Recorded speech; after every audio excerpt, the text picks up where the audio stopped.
Kevin O'Brien from Williams Kent, the HR recruitment firm. We're here today to talk about diversity data, when and how to collect it, how to use it, and how it links to employee engagement. We have 5 amazing panelists today, all of which know their onions when it comes to diversity data, passionate about what they do. Before I introduce the panelists, I just want to start with a bit of data myself. We've had 2 previous D&I webinars in August and December of last year. Across the 2 webinars, we had 1,139 people register or attend, which is amazing. And they were from 989 different companies. So it really does show that the appetite and the engagement level for D&I is there. I asked them after the last session what they wanted to see next, and I gave them 3 options. Of the 3 options, 43% of people said diversity data, which surprised me, but it shows that people either are struggling with diversity data and what to do with it, how to collect it, or they see it as an opportunity, maybe for low-hanging fruit. And if they get diversity data right, then everything else will become a bit easier. So that's why we've put together this amazing panel today. Let's go straight in with introductions. Without sounding too much like Cilla Black, let's start with Kat. Tell us who you are and where you're from. What's your name? Where'd you come from? My name is Kat Wildman. I am co-founder of the Global Equality Collective, which is a platform that we created, which houses a framework all geared towards helping organisations and schools to find and close their equality, diversity and inclusion gaps. So I roll around in diversity and inclusion data all the livelong day. Excellent, thank you, Kat.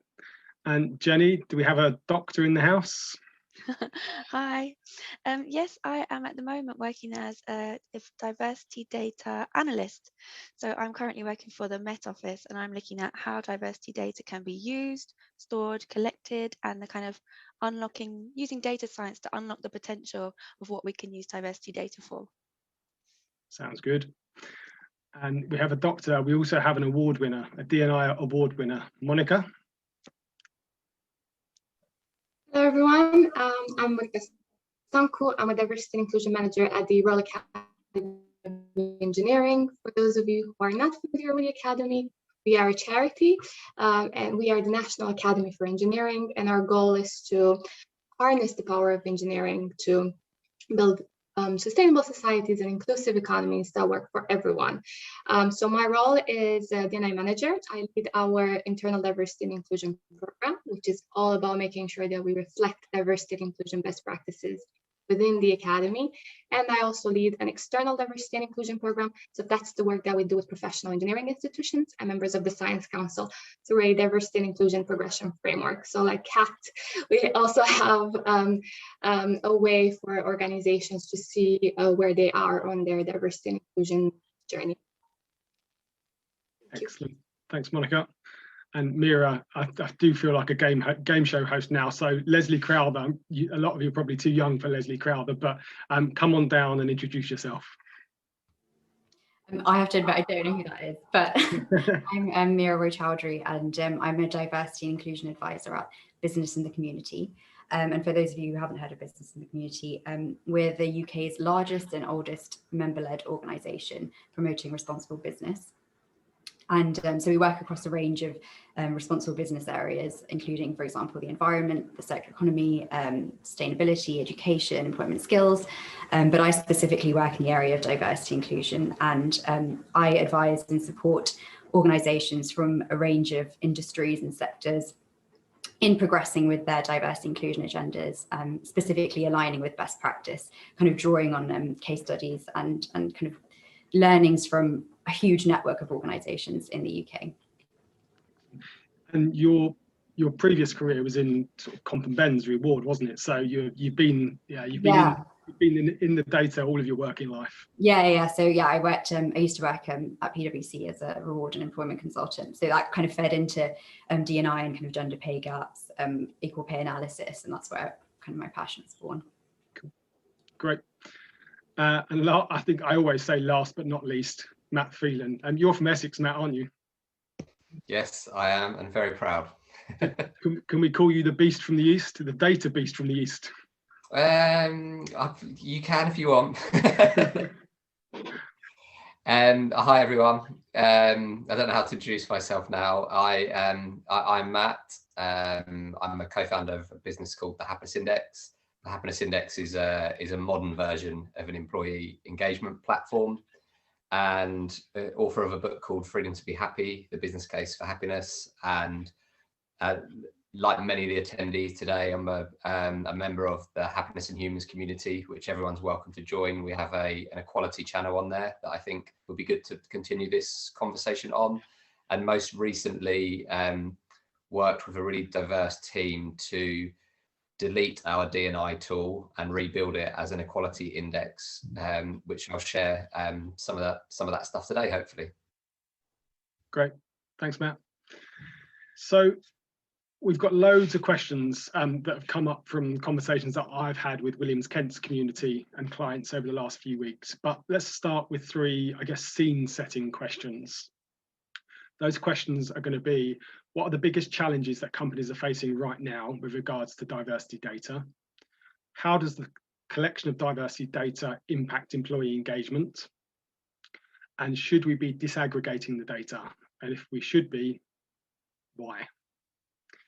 So first question, I feel like I want to come to Meera and Monica for the first two questions. You work as external consultants to members of a collective, or to your clients and customers. So in your experience, what do you think the biggest challenges that people are facing right now around diversity data? Meera, do you want to go first? Sure. So firstly, I guess, kind of across all the different questions and areas of support that organizations come to us with, I have to say diversity data is the hot topic of the moment. So yeah, this is definitely a priority area for businesses. And last week, for example, I held a peer learning forum with a group of our members, and asked everyone to input into a word cloud as to their top challenges. And the three most prominent words that came out of that were, firstly, HR systems, secondly, trust, and thirdly, apathy, which was an interesting one. So kind of going through each of those, HR systems, some of them, we had recommendations of some HR systems which are absolutely great and really capture everything that you need and are really easy to use. But then you have some HR systems which are so archaic that they maybe only let you collect gender data, and that too in not the most inclusive way possible, with not all the categories that we might want. So yes, that highlights the importance of kind of getting to know what system you're working with and seeing what the constraints are, seeing if there's a possibility to kind of put together a business case to see if any improvements or changes can be made to the system to accommodate what you need. If not, we also kind of, there's the option of supplementing the data that you have within your systems with perhaps surveys that you create yourself. Then obviously you need to be careful with the providers that you're using to make sure that you're within the kind of the data regulations, data protection laws that you need to adhere to, because you are obviously handling very personal data in these situations. Mm-hmm. So that's HR systems, but there's a lot more that could be said about that. But in a nutshell, then obviously trust, which I think is absolutely key and maybe the most important component of when you're thinking of kind of your data collection campaigns and strategy. Without having that trust with your employees, they're not going to be willing to share this personal information with you. And there are lots of ways in which you can build this, and having a strong communications campaign around data collection is really important. And what must underpin that is transparency. So transparency around why you're collecting the data, how you're going to collect it, what you're going to do with the data. Because, I'm sure, it's human nature. If you're kind of just asked randomly to share really personal information about yourself without any kind of context of what's going to be done with it, what they're, where they're going to hold it, who's going to have access to the data, why would you want to give it away? So being really clear about why this whole process is taking place is really important. And then apathy was an interesting one, because I think that's the difference between, for example, going into a form and ticking the prefer not to say option, which is probably maybe a lack of trust, But then there's kind of not going into the system at all and not even bothering to give any information at all. And obviously, you know, there's a need to dig deeper as to why that's the case. But it could be one of two things: perhaps not caring about diversity inclusion as an issue. But I'd like to think that that's not what it is, and it's probably just a lack of awareness as to why we need this data and what's going to be done with it. So again, ties into the trust point and having a really clear comms campaign and engaging your employees in the whole process and making sure that they know why this is so important and so crucial. So those are the key ones that came out of that session. I'd say that is reflective of what I've seen with organizations I work with. But another point that has come up a lot is the kind of data protection, UK GDPR, consent. I'm by no means a kind of a legal expert, so I never want to give kind of specific advice. I always kind of say work with your legal teams and data teams if you're able to. But that's something that organizations do need to be mindful of. Yeah. Okay, great, thank you. And Monica, what are your thoughts? So I think Meera gave a really good comprehensive answer. Maybe I can just add a few points to that. From my experience working with professional engineering institutions and members of the Science Council, so a lot of them tend to be really small. And they don't necessarily have an HR person or a D&I person or a D&I team. So for them is very much about what exactly can we collect. So they don't even feel maybe confident enough to collect that diversity data. The other challenges, like Meera said, systems. Not every organization has the systems of Google. Most of them have very basic systems. So there is, for some of them, if they want to collect data, that might come with some extra cost. If they want to get a better HR system, I think.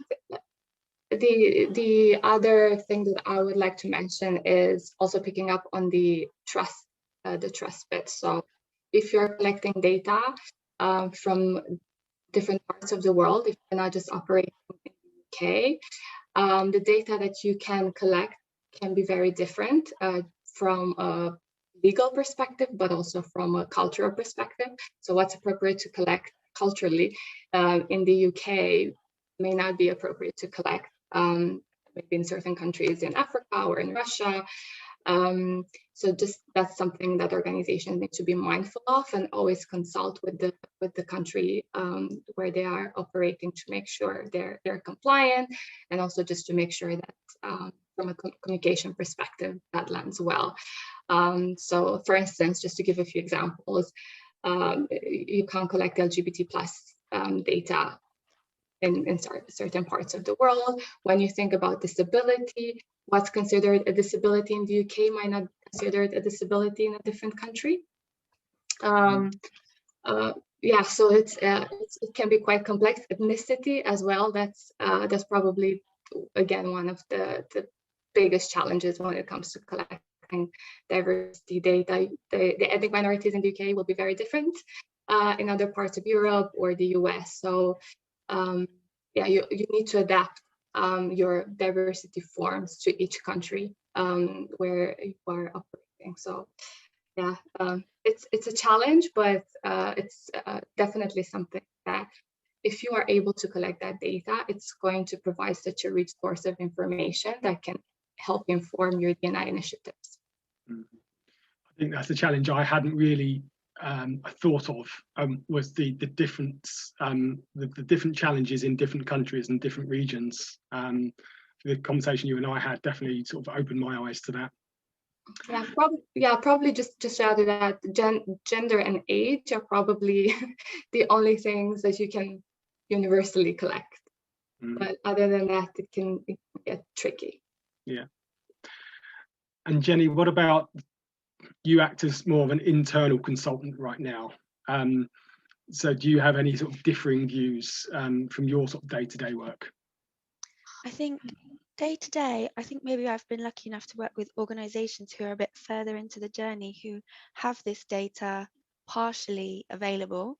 They may have a declaration rate of around 50% or 80%. But I think once you have started this data collection and you've been thinking about it, I think that a lot of the potential for this data is completely locked away, like it's hidden in HR systems, and it doesn't necessarily, because it's such an emerging field, it doesn't necessarily have people who know how to handle this data. Like Meera said, it's very sensitive in terms of GDPR. You can't share it, you can't publish it, you can't look at anything that might identify an individual, even if it is anonymized, because people know who people are in different departments and directorates. So I think that even once you have the data, that still provides challenges of how to wrangle it and how to understand what it can be used for in the future. I think that's where things like diversity and equality frameworks and charter marks are so helpful, because they can help you to like take pieces of this diversity data where you have it, or if you may have it, and then to ask the right questions of this data to create a kind of plan of action for how it can be used. So I think that the challenges don't just start from the beginning. You still face challenges with diversity data, even if you had the diversity data for the whole organization. Finding the way to use it in the most effective way so it actually does benefit, or we are able to monitor equality objectives and actions, comes with its own set of challenges as well as that. So I think that it's not a very simple process, and it's not something that is being done consistently, routinely across the world, or even in one country. So I think that it's not a simple solution. It's not a simple process, but I do think that there are ways that we can simplify it. Cool, thank you. And Matt and Kat, do you have any, I guess you're coming at it from a slightly different angle. You're building platforms and your service providers in from a tech perspective. Like, what are your views? That the biggest thing for me is exactly what everybody who's spoken so far has said. It's be really, really clear on why you're collecting it. If one thing that I worry about when people say, oh, we need diversity and inclusion data, we need the data, not inclusion data, just diversity data. What are you going to do with it? Like, are you going to look at a pie chart of all the demographics in your organization, and then what are you going to do? You know, what if you see a sliver that you think is too small? What is big enough? What are you aiming to get to by just collecting diversity data? That's the biggest question that comes up for me, is if you're collecting the data in relation to something like what I do, what Matt does, you know, you're asking questions and you're saying, is this hurting a particular demographic group more than a different demographic group? That we can then explain that we've got a really high declaration rate, because we are explaining to the people who have taken the time to fill in the survey, you know, we understand your group, you know, you could be at the intersection of 3 or 4 different groups. You could be hurting from this so much more, and we need to bring your data to the front so that the organization, so it doesn't get lost, you know, in the majority. And so that's a valid reason for people to give it to us. But if people are just going, we need demographic data on people, then my question is, why? What are you going to do? What is good? You know, what does good look like when you're looking at that pie chart and you're seeing you don't have enough, you know, people with visual impairments in the building? What is enough, and what are you going to do? Why do you want it? So I think just be super duper clear and be able to be, you know, be able to stand on the stage in front of your whole organization at a fireside and say, we're asking these questions, we really need your demographics as part of it. This is the reason why it's really important that you give them to us. Of course, we understand if you don't want to, and this is what we're going to do to help you afterwards. This is how we're going to act on it. And just as Meera said, we're going to be super transparent about, you know, the reasons behind everything, when we're going to delete it, how we're going to store it, who's going to look at it. So yeah. So clarity and transparency. Exactly. Yeah. What do you think, Matt? I mean, just brilliant listening to everyone, and I think just the why question is the starting point, and I think what everyone said is correct and moves us forward. I think where we are now, and if we look at the UK data, things haven't improved from a D&I perspective in the last 15 years. So collecting more data isn't fixing the problem. So it's not there's not even a correlation, is there? Like, the more data we collect, the problem is resolved. So I think the argument and the conversation needs to move next on to, like, what, once we've discovered why, it's like what, are we collecting? Mm. And we feel like the happiness index, and the reason we actually deleted our own D&I tool and built a new tool is because we believe what was missing from it was how people are feeling. Mm. So it's all very wide, like the pie chart example is such a good visual example. There's no point fixing the pie chart and everything being diverse, but then a huge group of people who don't feel like they can speak out or be themselves at work. So where we've gone with it is to try and understand how people feel.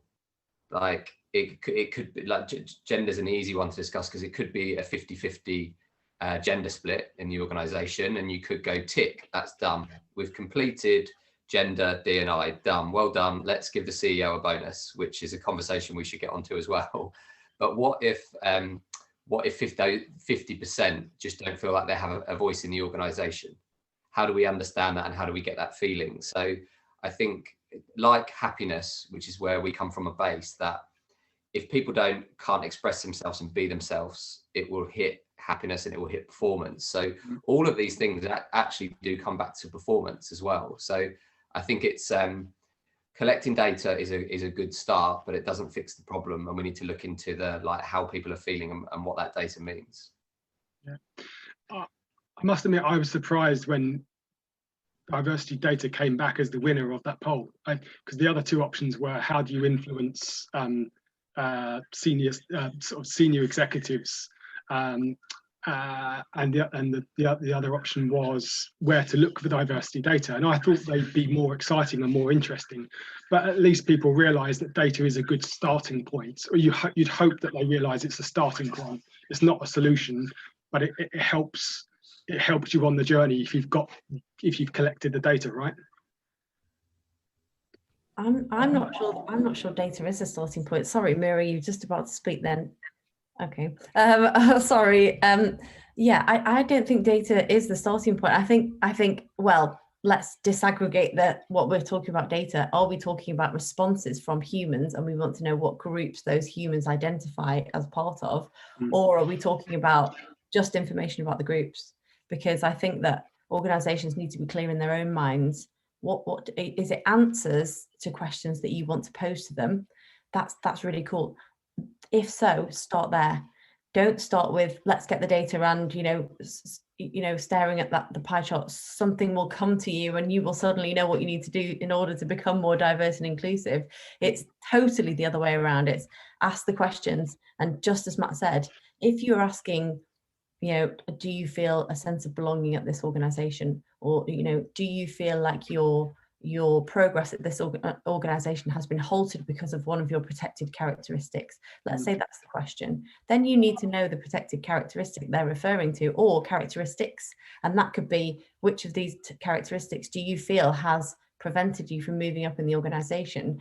That's a totally different thing, and you don't necessarily need to know the person's name. That can be totally anonymous, but it's the question that informs the data you take. So if it's a question about equal parental responsibilities, you just need to know, or pregnant carer parent status. If you want to know about is this organization set up so that all genders can be equal parents at home, then you want to know whether the person is currently pregnant, has been pregnant whilst at the organization, is currently a parent or carer, whether they're going through something like IVF, whether they've gone through adoption. That then is a whole different set of data. You wouldn't necessarily need to know that much else about it. You wouldn't need to know, if they were in a same-sex relationship, for example, because that's not relevant to the question. It's about parenting and the support of parents at the organization, regardless of gender. So let me throw that back at you then, Kat. Why do you think that came out as the winner? Why did more people want to hear about diversity data than the other subjects? I really want to know the answer to that question. I want everyone who ticked the box on your survey to come and tell us what they meant. But I really do think that this is the problem that we come up against at the GC every day, is that the organisations that we're talking to have this feeling of diversity and inclusion is too big to solve. I do not know where to start. And I feel like data it's at least something I can look at, and then, you know, something good will happen if I know the demographics of my company. I'll see, you know, we don't have enough women at management level, or we don't have enough women at leadership level. That's valid. That if you're looking for gaps in progression and things like that. But I honestly would hypothesize that people are thinking, if I get the data, then at least I'll know where to start. I mean, you can get Matt's data, you know, GC data. That's a great place to start, because it's asking people questions and you have demographic attached to it. But just getting the demographic information is probably not going to be the solution that you were looking for. Maybe having the data will allow them to feel more comfortable to go and have the uncomfortable conversations about, we need to do something based on this data. Yeah, definitely. I mean, I think if you do spot a gap there, like looking at pay data, for example, if you're looking at who, you know, but then that has got a Y attached to it. If you're looking at how many people received a requires improvement on the last review cycle where people were getting praised, then if you look at the demographic splits of those, that could be really interesting data to look at. And you would need the demographics, but again, that's answering a question. You're looking at, is there bias at play here? Are more people of a certain group getting promoted and rewarded and awarded for certain behaviours? What are those behaviours? Who are the people who are in charge of those decisions, etc., etc.? Yeah. I think, Evan, one of the interesting things that on that, why so many people are interested in it, it's definitely been a spike in interest in this area since the Black Lives Matters movement, which I think is a really encouraging thing that we have seen. I think what we need to work out is which companies are starting to collect data because they feel under pressure and they're just doing it because they need to show they're doing something, and which companies actually want to make change. Because if companies are just doing it because they're like panicking, they're thinking, oh my gosh, I'm going to end up on the BBC or in the Daily Mail, they're using it like as a shield to not actually sort anything, which means we'll be back to that another 15 years where nothing changes. And I do think there's some good activism going on, like people buying shares in companies and turning up at shareholder meetings saying, well, what are you doing with your D&I? And employees are demanding it from the base. And one thing I do encourage again is from a finance perspective, the people that back these companies to be asking these questions, because it needs to, for it to really change, it needs to be influenced from all areas, including customers. Like when we're pitching our services, companies ask us how diverse is your leadership team, and so on and so on. So I do think a little bit of activism in this world is a good thing. Okay, cool. We're going to come back, if we have time at the end, we're going to come back to some of those points around linking diversity inclusion to executive bonuses and all some really interesting stuff. But let's go on to I guess the second key question. And Matt, I'll probably stick with you. You can have this one first. How does the collection of diversity data impact employee engagement? So that's a massive question. Yeah. How long you got? But ultimately, when you really boil it down, if you are treated differently to other people at work, it's going to impact your happiness. It just would. And we know that happiness leads to performance at work. So this is why you get like this huge link of data. So like there's NHS studies that show that if you have high levels of discrimination in an NHS trust, there are lower levels of happiness and a higher level of infection rates and mortality rates. So this is like, all of this stuff is like an ecosystem of how it makes you feel. And if I just put employee engagement in a happiness perspective for 1 second, which is some people get stuck around the question, do happier or more engaged employees perform better at work? If we put it back into the discrimination and equality sector, just ask the question, do unhappy employees perform better? And the answer should become quite obvious from that perspective. So if you are being discriminated or you're not being treated fairly at work, clearly you're not going to be happy about that. You don't need to go in our data and draw and do correlation analysis. So I think it's about understanding how all these things that we talk about, like D&I, we need to humanize them, and which is why we talk about feelings, because even like, what is it, CSR, corporate social responsibility, like I hate that phrase, corporate social responsibility. It's like, what does that even mean? Yeah. So I think we've got to try and understand and humanize what something like D&I means, because if you've got low levels of equality in D&I, if you're a CEO of that business, you're fundamentally not treating people correctly. And it's you've only got one job as a CEO, which is to achieve performance of your organization. And if you don't get that link between D&I, happiness and engagement, then maybe you're not qualified to be doing your job, which is, I think that's why we're on a data path here, isn't it? Because it's a bit like finance data. You wouldn't run a company without finance data. But again, like, why are you collecting that finance data? So we're on a path of maturity. This stuff should be collected and it should be there, but we're so behind the curve, and this stuff should have happened years ago. And it's amazing, and that's why I think we should hand back to people like Monica, Jenny and Meera, who are on the front line actually dealing with this stuff, because even the word data, it's not very human, is it? It's information about people. So I think I'm going to hand to the experts on this one, Kevin. I was concerned that having another webinar, 12 months on from our first webinar about data, I was like, are people really going to tune in? And if they tune in, and they're going to switch off after 15 minutes, because data isn't that exciting. But Jenny, I will come to you next, because we spoke about employee engagement and data collection and diversity data, and I'd be interested for you to sort of just talk us through what we were chatting about this morning.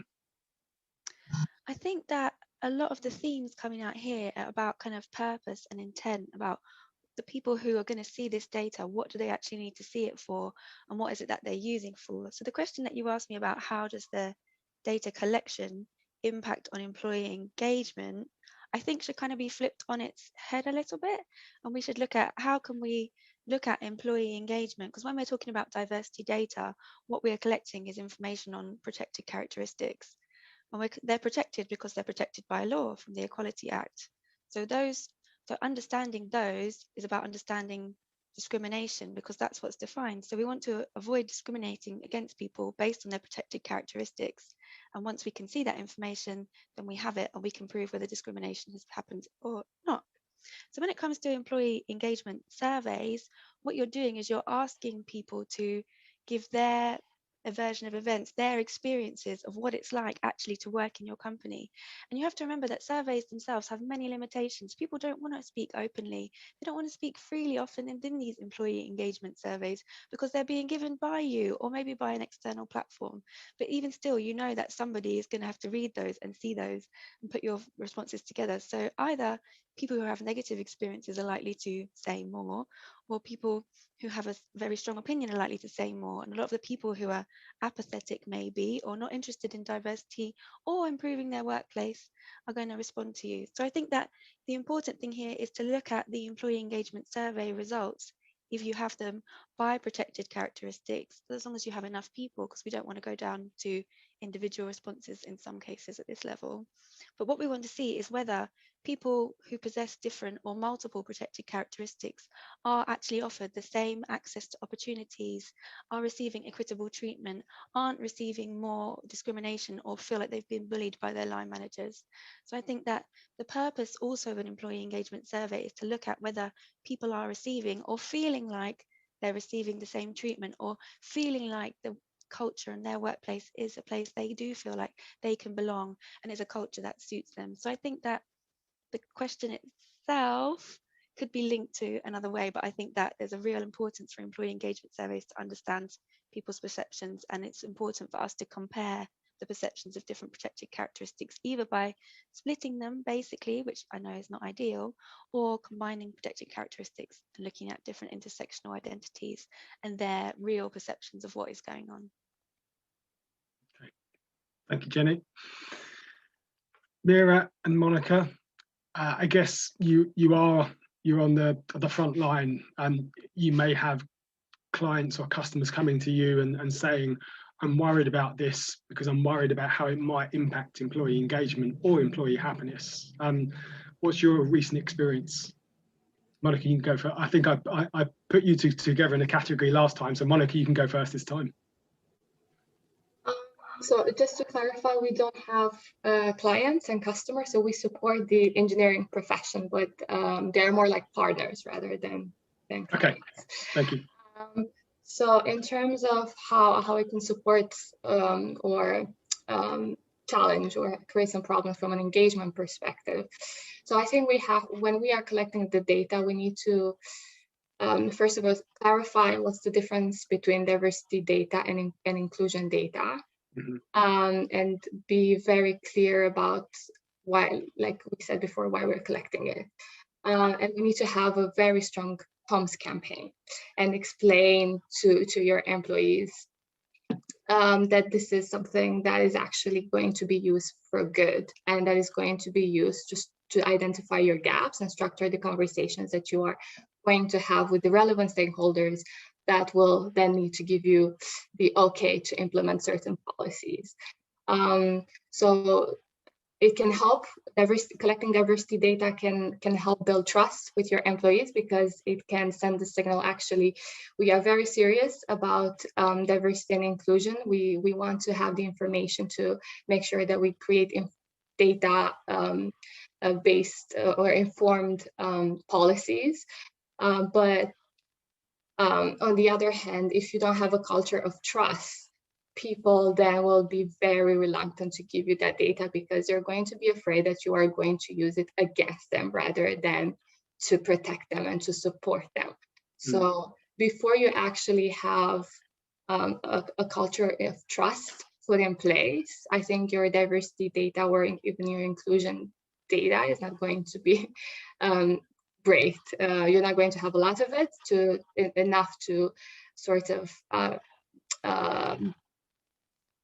say that, okay, we have enough data and we are confident that the data that we have is robust enough for us to make any sort of statistical analysis, relevant statistical analysis. I think, like Matt said, I think with the Black Lives Matter movement, the ethnicity pay gap campaign is stronger than ever, and employees and also potential employees and customers, clients, they want to see your data. So there is pressure for organizations to publish that data. It's a lot more complicated though than the gender pay gap.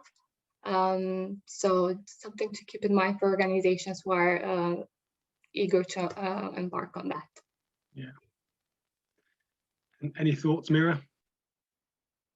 Yeah, no, firstly, really great points made there by Matt, Jenny and Monica. And I personally think diversity data is very important, but it is one piece of the puzzle. And as we've said, it needs to be complemented by having an action plan and knowing what you're going to do with it.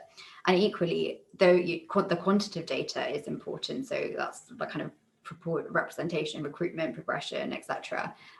Completely agree that it needs to be brought to life with more information on employee experiences. So employee surveys are really useful. And one step further than that, something that I've helped organizations with is, for example, carrying out listening circles or focus groups. So really digging even deeper into that kind of survey data or information, for example, to really kind of bring the insights to life and gather kind of employee stories. So for example, Kevin, I know you mentioned one of the potential questions was kind of getting senior leadership buy-in, but I think this is almost kind of a part of that. And we know senior leaders, in my experience anyway, respond to data. So that's one of the reasons why kind of the hard facts are really important. Kind of being able to bring that evidence to senior leaders will kind of get their attention. But also getting those stories, getting those employee experiences, which they wouldn't be exposed to otherwise, and saying, demonstrating that there are perhaps real problems, and there are certain groups of individuals who don't experience the workplace like others because of their protected characteristics, and bringing those stories and bringing that evidence to senior leadership can be really powerful. Yeah. So I absolutely think that kind of having that, having those employee stories and kind of that side of the data is absolutely crucial in terms of changing culture.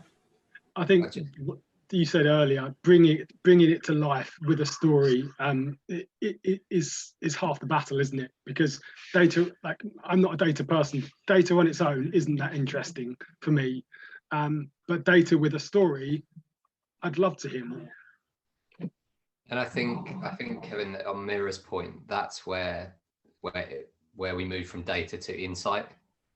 And I think that's the point. And then someone said at the beginning, like two-way comms, because where I see it done really well with our clients is where the CEO or the HR director has received, like taking Meera's example, where the data has gone to leaders, but then the leader has immediately responded to it and used that story in front of the entire company and says, do you know what? We've realized that this group of people feel like this at the moment. So firstly it's acknowledgement, isn't it?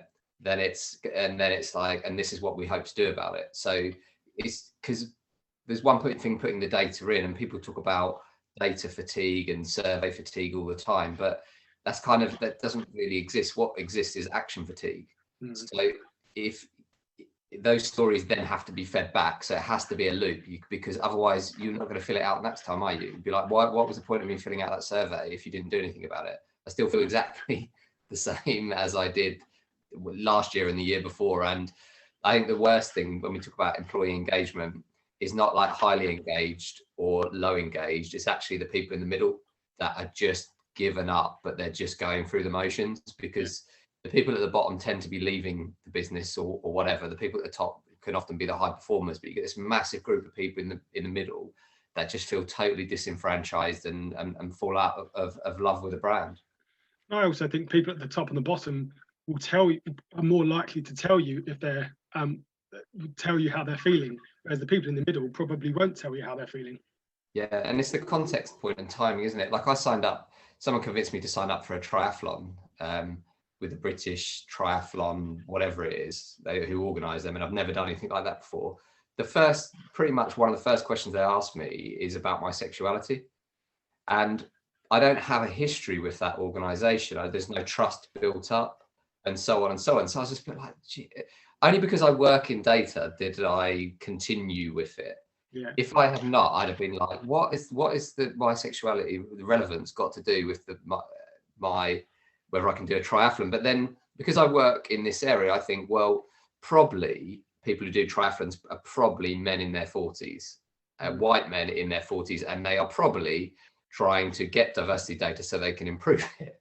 Yeah. But I'm only thinking that thought process because that I'm involved in this industry. To most people, you're just thinking, why are they asking me this information? Yeah. Which goes back to the trust and context point. Yeah. Cool.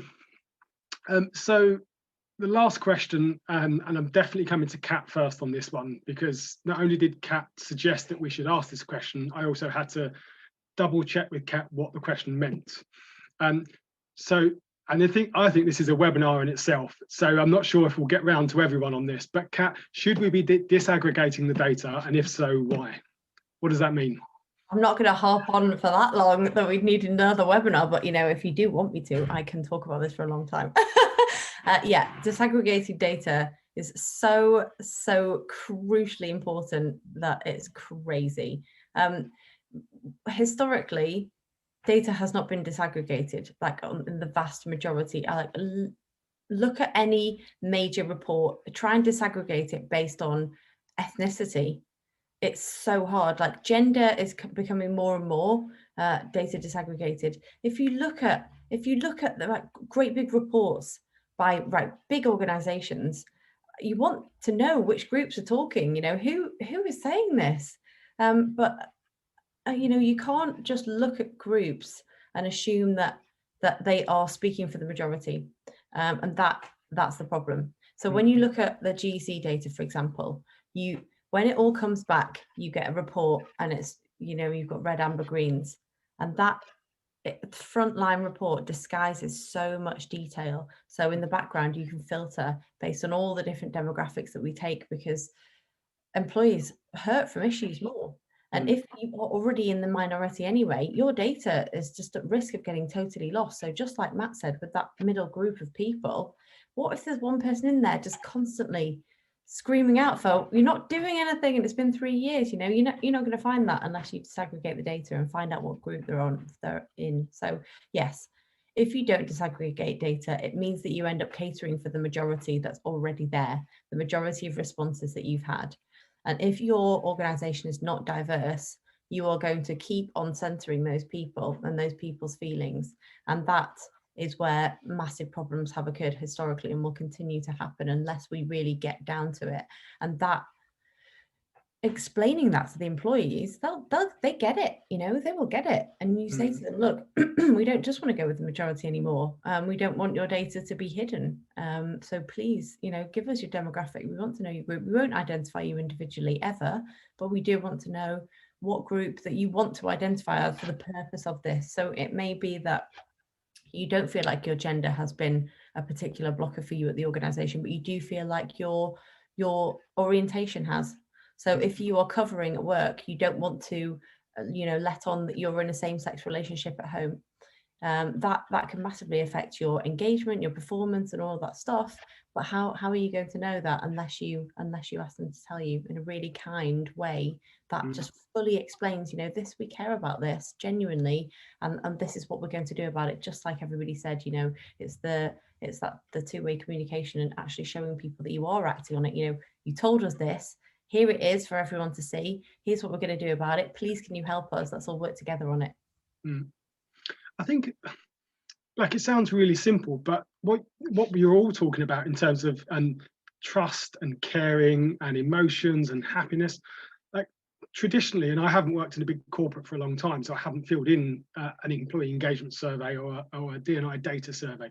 But if the CEO or a sponsor sent out a survey or request for information with a video, or do a town hall about why they're asking for that data at that point in time, surely that would make the results and the collection of the data a lot more effective, rather than just sending it out via email and hoping you get a response. But I think, Kevin, that fits into, this is not about data collection. It goes back to what Dr. Jenny was saying around trust, which is, if you regularly do that around everything, like whatever you're doing in your organization, that makes sense, doesn't it? If you never send a video out and then you suddenly send a video out and it's like this, there's still, like, trust is a long-term thing that you have to build up, and you have to be consistent in your approach. So a video is a good thing to do tactically, but it all comes down to the consistency of how you treat your people. Otherwise it can look like a gimmick. Otherwise it will just be like, oh, have you seen Kevin sending out a video now? It's like, yeah, you've got to have trust. I think trust comes from consistency of behaving in a particular way. And so I think stuff like video can help, and that we've got great examples of clients that use video in this area, but it has to be in context. Otherwise it can come across really strange. Yeah. So disaggregation of data. Do any of our other data experts have an opinion on it? Go on, Monica. So I think one of the reasons your data has to be as detailed as possible is because it's important from an intersectionality perspective. So the experience of Black women in your organizations is probably very different from the experience of white women in your organization. The other reason why I would say, you have to go really deep is because your data can actually give you a very positive picture if you are looking for a very positive picture. So it's not enough to just collect, let's see how many women we have in the organization versus how many men. You have to look at who applies for our jobs, who actually gets to the interview, who gets an offer, who comes in the organization and then who leaves, who is more likely to be made redundant, who is more likely to go on furlough, who is more likely to get the juicy job opportunities that are going to help your employees go to the next stage in your career, who is actually getting the best performance reviews, and who is not, because that's the data that is really rich and really useful. The other thing is how, again, going back to the detailed piece. I can tell you from the experience of the Academy, we are a small organization. We don't have a lot of employees. So because we are very conscious about making sure that it's not easy to identify the people who do give us our data, the survey that we use for employees has a more general question. So we don't see, for instance, how many white other employees we have working for the Academy. We just see how many white employees we have at the Academy. And then the results will be, well, you know, like it's pretty equally distributed. We have, you know, maybe 13% of our colleagues identifying as BME, and so on. But actually, if you look more deeply, and I know this because I know every colleague at the Academy, actually, maybe our Black colleagues are more likely to be in the more junior positions, and our Asian British colleagues are more likely to be in the more senior positions. So it's important to really go very, very, very deeply and get a good detailed picture of what's going on in your organization. Because if you're just, you know, looking for data for the sake of collecting data, then it's just another tick boxing exercise. And then just one more thing.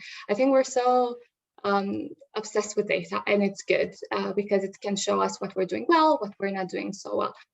But even if we are not at a stage where we do have our own internal diversity data, that doesn't mean we should be paralyzed by the lack of data. There is a lot of external research out there that can tell you how diverse your profession is. You know, for instance, in engineering, we know that there aren't a lot of women in engineering. So don't be paralyzed by the lack of internal data. There is enough out there to get you started. Yeah. Okay, cool. Any other comments on disaggregating of data before we move on? Just a really, really simple tactical thing, because I know audience like takeaways as well, which is I have a test. If you're designing anything like this, which it comes from customers, the last word's a swear word, so I won't say it, but it's DDWS, which is don't do, weird, and then it's the S word. And what I mean by that is when you're asking people stuff, just imagine it in a real life scenario. So imagine we'll use the sexuality example again. If you just met someone and you walked up to them and asked them their sexuality, how would that feel? And what I mean by this is you can do all the testing in the world, but just remember to think about stuff in a real life scenario, even though you might be asking people in a digital format. Yeah. Think about that. And the reason I say that is on a tactical perspective. When we built the equality index, we asked the diversity, so the disaggregation data, so that we can go deeper after we've asked how people feel. And the reason being is it's like when you meet someone in a normal life, like you need to ask them how they feel, like, how are you doing? You don't get straight into the question. Yeah. And this is part of why we use neuroscience to help us design stuff, because the people who are filling out these surveys are human beings. So, and what that also means is you can collect data on how people feel, and then if they don't want to fill out this data, the disaggregated data, then it's not a problem. Allow people to feel comfortable to not fill it out, but at least you've collected some. So it's a very tactical thing to collect the disaggregated data afterwards around ethnicity and gender and stuff like that. And when I say afterwards, it could just be there's 2 questions in this survey. Yeah. How are you feeling and how are you treated in this organization, blah, blah, blah, and then collect it. And it's a simple change that can have a big impact. Yeah. No, I think that's a really good point. And you're absolutely right about the sort of the tactical stuff. That's like, I hope that people come away from this session with some ideas as to what they can do and how they can improve like what they're currently doing or not doing. So just in relation to timing, I've got 6, 7, 8 questions, which I think we'll try and sort of fire through all of them. And if you have a really strong opinion on each question, put your hand up and I'll come to you first. Cost implication of collecting diversity data. One of my clients said the time, the cost of a new HR system, a HR analyst, if we don't have somebody that can crunch the data in-house already, it all costs time or money. How can I convince my CEO to invest? They're all excuses. The cost of not doing it is a lot more. Move on to the next question. Good answer. Target setting. We're currently doing work on recruitment data and implementing a new HR system. So we're discussing our reporting needs, the diversity metrics, and we will collect, and whether we want to set targets. But we don't know if we should set targets and what they should be. Oh, danger, danger. Targets drive behaviours. I would say it's much better to aim to make your organisation more representative of your customers or your clients or the people that you're serving, rather than having a hard target of, you know, 0 gender pay gap, or, you know, yes, a gender pay gap at 0 is great, but what happens when one of your senior females leaves? What behaviours is that going to drive? You know, you want to be aiming to represent the feelings of the UK that you're serving. If you're only serving white men, then you can stuff your company full of white men. If your customer base is as diverse as the UK is, you want to be aiming for that split. But hard targets drive really weird behaviours. Like for 0 gender pay gap, we've seen really weird behaviours, you know, people stuffing their boards full of eight women who just suddenly are promoted to a board, and they're sitting there on a board of 16 people going, oh, we're completely paralysed by indecision, and also I feel like I didn't get here on my own merit. So I would say be very wary of setting hard targets. Okay, cool. Incentives. And the argument is, without data, you can't set incentives, but you could. How do people feel about linking D&I targets to things like bonus payouts or executive compensation, or like you touched on it earlier, Matt, but does anyone have any really strong opinions on whether the boards should be held accountable and their bonus would be affected if they don't hit their targets? I don't know whether targets is the right word, but Jenny, you put your hand up there. Hi, yeah, I put my hand up halfway through the question, didn't I? No, that's all right. That's good. It means that you've got a brilliant. It's good. It means that you've got an amazing answer. That's okay. No, so I was thinking more about the amount of people in organisations who I see who are doing work towards addressing diversity and inclusion and equality targets and making their workplace a fairer place. And they're not the people in the senior exec team. They're not the leaders who may be championing it, but just get told what to say. And I think that those people who are putting in the hours on top of their job should definitely be rewarded and recognised. And it should be included in progressions review. It should be included in pay reviews, because the amount of unpaid labour that I see going on in anti-racism work, in working in staff networks, and is huge. So I think that in terms of reward and recognition and incentive, it should be more included for people in the middle to lower stages of the organisation. But I can't talk for the exec suite, sorry. Yes, please, Meera. Are we gonna lean on you with all your reward experience? Well, I don't want to kind of big that up too much, but it's interesting to see how the two link. And I firstly absolutely agree with what Jenny said. There are so many people who do this work at the side of their desk and don't get any recognition, and it's really not fair.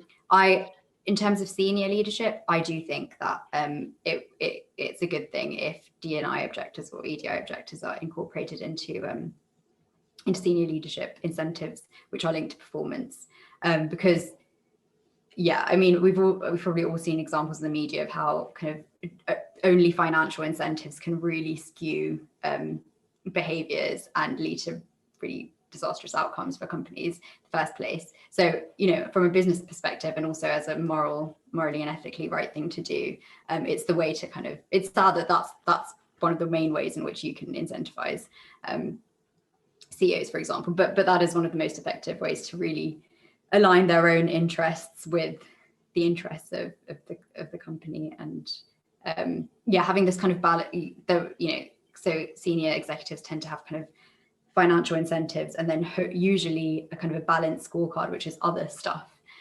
So you could include D&I as a part of that, and I think that would be a great thing. I know organisations are doing that currently. So excellent. Everyone likes this one. Monica, what's your thoughts? Just wanted to say that Sodexo, I know Sodexo, where I used to work, had the bonuses of people on the board connected to how well they did on gender. Clearly, there is a precedent, and organizations have started to take this a lot more seriously. The other thing that I wanted to say is that diversity and inclusion should be the responsibility of everyone. It is part of how, as an employee, you advance your business, right? So it should definitely be part of your appraisal. So every appraisal should have a question there that asks, how did you advance diversity and inclusion in the last year? So it can be something like, maybe you supported the recruitment team with an initiative, or maybe you were part of the employee network. There's not a lot of shortage of ideas, but unless it's part or baked in the system, I think it's going to be hard for organizations to take it very seriously. And if they are serious about diversity and inclusion, then they are going to try to embed this at every stage of absolutely everything that they do. Yeah. Exactly. It should be part of their corporate values, exactly as you said, and any organisation worth their salt cascades their corporate values down through everybody's objectives. And that way, everyone in the organisation gets measured on them. And that middle section, like Dr. Jenny said, these are the people we're working with on a regular basis. It's rarely the CEO, it's mostly people at the middle who are, as you say, spending so many hours in addition to their day jobs and working above and beyond to try and do this wonderful thing. And they're the ones who are going to smash that values section on their objectives and hopefully get a fair reward for it. Kevin, just to add in, because this is definitely a popular one, which is, so Sodexo are one of our clients, and they measure happiness and so on at board level. And I think there's 2 points. On a CEO, I am totally opposed to a CEO being financially rewarded on this area, because I don't think you should be financially rewarded for doing your job. Like, this is your job. This is what should be done. And it's great. And it's great that we've actually got someone from the Met Office here, because where companies do it really well, like Sodexo, it's aligned to their values. So Sodexo is one of their main vision points is about improving quality of life. So you can't lead a business like Sodexo unless you're trying to deliver on their vision.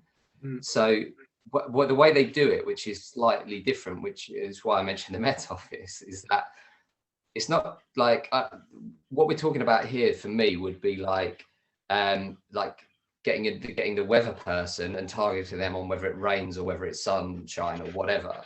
And for me, it just they need to be recorded because you value them, and that you're going to do something about it. But to make them targets, I think it can end up in this counterproductive cycle. So I'm totally against the CEO being targeted on it, because I think that's their job anyway. And if they need a financial target to be doing it, they shouldn't be in the job, personally. And that's different to other people on the board. But I think the only way that you're going to change these businesses is through customers, employees, back through like we said, or like all these amazing people that are just doing this work. Okay. It's an Sorry, interesting can I one, just isn't it? very quickly? Yeah. But I completely agree. I don't think there should be any kind of extra reward for doing something that's just key to an organization.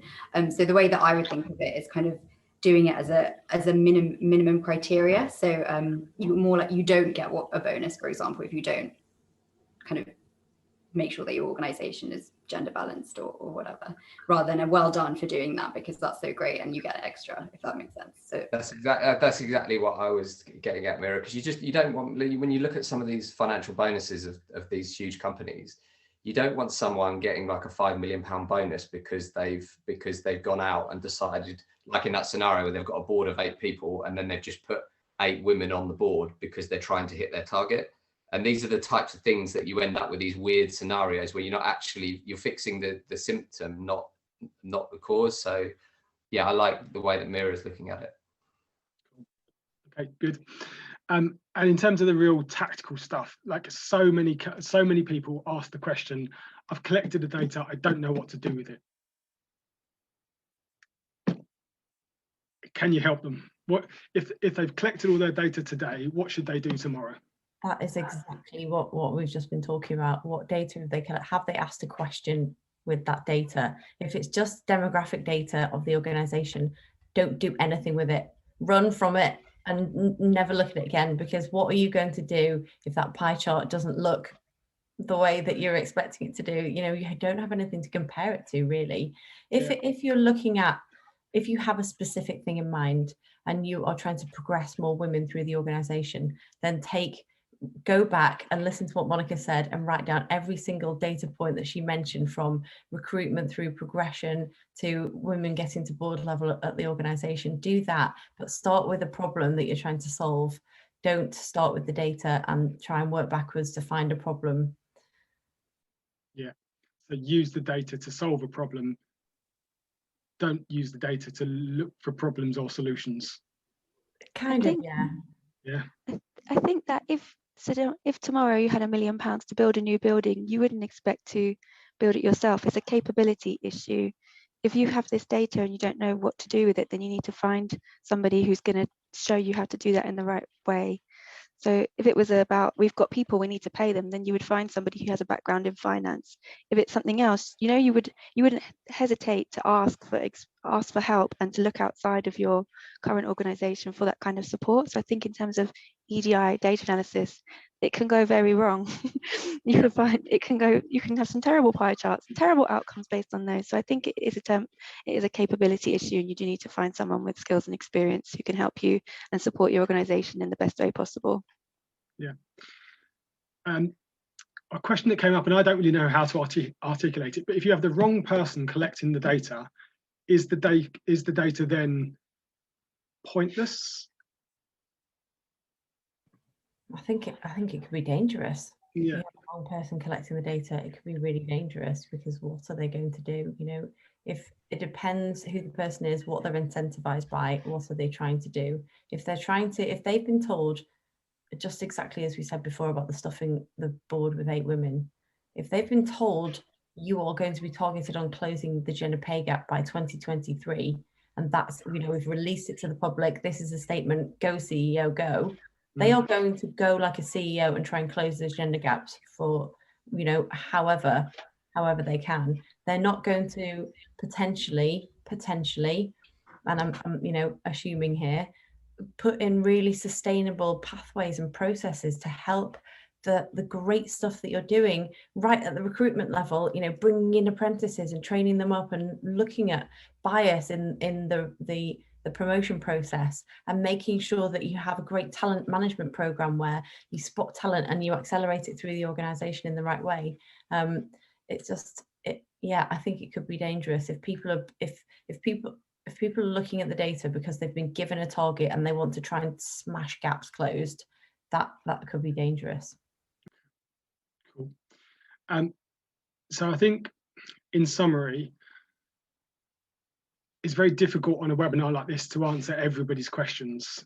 So if there is an appetite from any of the viewers or any of the people that have expressed an interest in this being the subject matter, if there's any questions that we haven't answered, I think it'd be a really good idea to have 1 or 2 really sort of tight, smaller sessions, maybe 10 to 15 people on each session with a couple of panelists, where we can answer any questions or help solve real life problems for any of the people that are watching this today.